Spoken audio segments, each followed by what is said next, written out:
My name is Scott Liggett, and I'm composer, music producer for Alan at Music Group here in Studio City.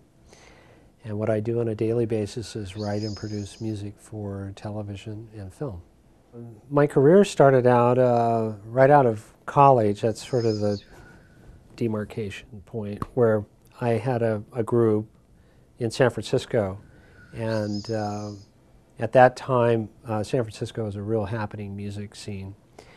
And we were called the Stuart Little Band, and we were a mighty little band, all original music, and we sang and played our own tunes and sort of became a popular opening act for that whole scene back there, for Santana, Jefferson Airplane, the Grateful Dead, and we landed a house band position in San Francisco at the Great American Music Hall, which was a fantastic venue. And that allowed us to be opening act for a whole other crowd like Sarah Vaughan and Buddy Rich and Van Morrison and all of that. So we kind of became a little household name for San Francisco. And the band broke up, and I always wanted to play in the big bands. My father was in the big bands, and I loved the whole scene. So I had this dream prior to the band breaking up that when the band broke up, I was going to change my whole music. And I moved up to Lake Tahoe and eventually got into the orchestras at the casinos, because back then each casino had a full show orchestra, which is basically a big band and the string section. Each show came in with an actual book of music that was very seasoned. The arrangements were totally buttoned down. Every show brought their own conductor, and I really became fascinated with the whole process of putting together a show very quickly and playing with these great musicians. A lot of them were retired from the big band era. And between shows, there was always a cocktail and a dinner show. I would actually take the conductor's score and make copies. And then very carefully place it back on the stand. But that was a way I could study how the arrangements were done.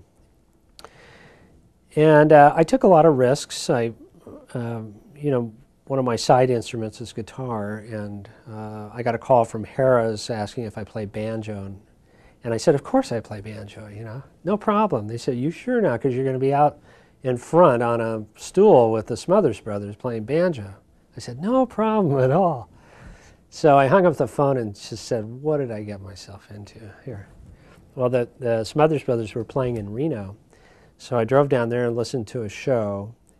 And basically the banjo part was the intro to Deliverance, down, down, down, down, down, down, down.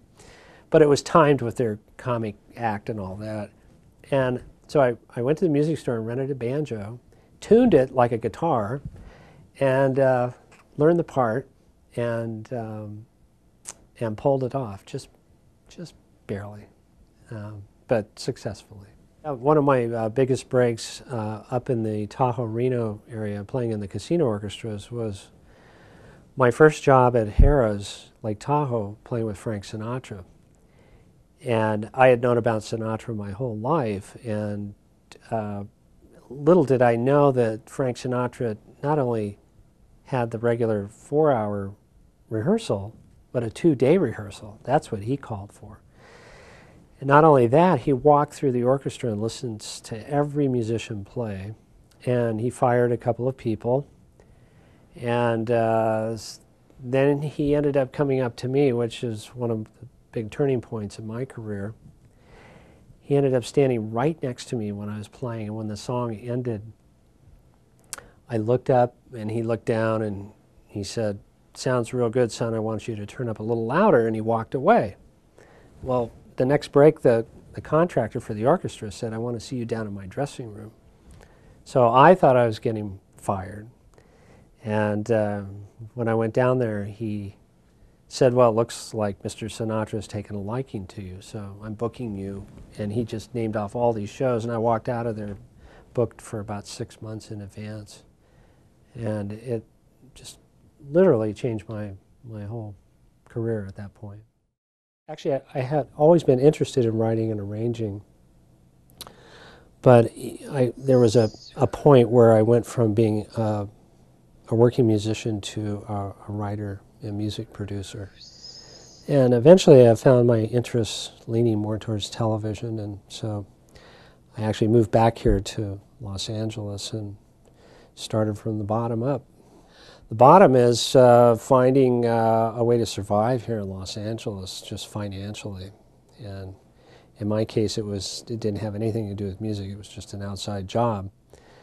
But it allowed me time to scope out who the players are here in town and how the industry runs and how the machinery works and where the musician and the composer and the music production house rests in the whole production process. And on the technical end of it, as far as production with television, I just learned on the job.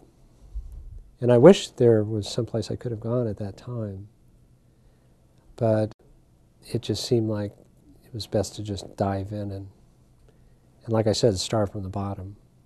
And I think that worked out really well for me because I learned all of the small little details that are often overlooked as far as production, which I think are necessary, and I think everybody should have to go through that. Sitting in this seat, I am a combination composer, music producer, engineer, and also I'm dealing with a dynamic that is very important, that the clients are usually sitting behind you, and the talent is usually in my ISO booth performing when we have singers and players. It takes a different mentality to write and arrange in this arena than it does having a live orchestra at your disposal. You have to compensate for certain things, certain sounds, and different ways that you have to arrange things. Well, the software I use is Digital Performer. It's Mark of the Unicorn, and it's a very sophisticated music sequencing system that is very intuitive, and I still haven't learned all of it. It really amazes me how deep it goes. And it's a combination of technical and musical capabilities. It allows you to control the world of MIDI, which are all these toys, instruments here, in conjunction with live music, which would be singers or players or sound effects if necessary. And it can all be run under one platform. Typically when a client comes to us, the project is well into gear, if not in post-production. So there's a long laundry list of history and things that have gone on with the project that you should be aware of. You should find out, what kind of music failed before, what are the likes of the client, or what are the likes of the parent company of the client, what has worked in the past, and you're dealing with a lot of egos. You have to be a very good listener, not to just what they're saying, but what they mean. It's very easy to take somebody literal and just go off on that direction, but you've really got to listen really inside and I'm not afraid to ask questions all the time or paraphrase what they said. And that way, to me, it's a great way of sort of focusing in on more and more what they want. Like when you have to write a theme for a TV show, you have to know what the show's about, what the network is, what the audience is, what has failed in the past, and some other things that really you just have to get a feeling for. When the clients ask us to recreate a piece of music that is either a dead-on duplicate of a piece of music or a feel-alike. I love doing that because you get to go back and really dig in and listen and do research on the arranging techniques of that time and production techniques too. it's not just the music, it's the way it was recorded and the balance of the instruments and the vibe. I think the biggest kick I got out of the last few years was working with Robert Goulet for a series of promos that we did for ESPN, in which we won an Emmy for it. And that was a situation where they created a scene from the past, and it was supposed to be a recording studio in the 50s. Robert Goulet was this recording star in the studio. They duplicated everything about what was going on at Capitol Records back in kind of the Sinatra era. And we had to create music for him to sing that was not only arranged for his voice, but also allowed for specific things to occur on camera. And I think we did like 20 of those with Robert Goulet, and that was for the NCAA basketball men's championship. For some reason, we went into the world of game shows in the last year and a half. Don't ask me why, it's just work came in, and all of a sudden we did at least a dozen game shows. And so in the last year and a half we did Let's Make a Deal, Whammy, Beat the Clock, The Chair, Street Smarts. You know, what comes in this door is so varied. We did like Bob Hope's, a tribute to Bob Hope on NBC. That was a big band type of piece. The Priceline.com campaign with William Shatner. I did all that. That required an immense amount of attention to detail, although when you see it on camera, it just comes off as smooth as butter. With doing that, we had to pre-record the instrumental tracks and yet have Shatner, he really doesn't sing, and he told me that specifically, that I didn't have to worry about what key the music was in because he can't sing. But he had to perform live on camera. And we had all these recording artists in his band. We had Lisa Loeb and some guys from Fishbone and Ben Folds on piano and the girl from Veruca Salt. And so I had to rehearse the band the day before the shoot in order for them to realistically look like they were playing the music, which they weren't on camera. That's a secret. And then rehearse Mr. Shatner, and then conduct him right behind the camera, about this far behind the camera, with a little flashlight. And we worked out our own system of you're going too fast, you're going too slow, here comes the payoff, and it worked out great. Yeah, this is the real deal. This is an Emmy, and I never knew this, but it's not the world she's holding up, it's an electron, which I guess technically has a lot to do with the origin of TV. And she certainly hasn't lost her luster, and it's a very proud moment. If you want to get involved in music, in audio, in post-production, I would expose yourself to as many kinds of music that there is, and try to play it in one way or another. Get into a group or hang out with a group or something like that. Because what's going to be asked of you when you get into the world of writing for television or film or anything is to have this immense amount of experience, of knowledge, of styles of music. And you know, a lot of times when I write music, I not only hear the notes, but I imagine the musicians actually playing it, and that's from my memory of playing either in guitar or piano or brass or things like that. But that would be my first recommendation.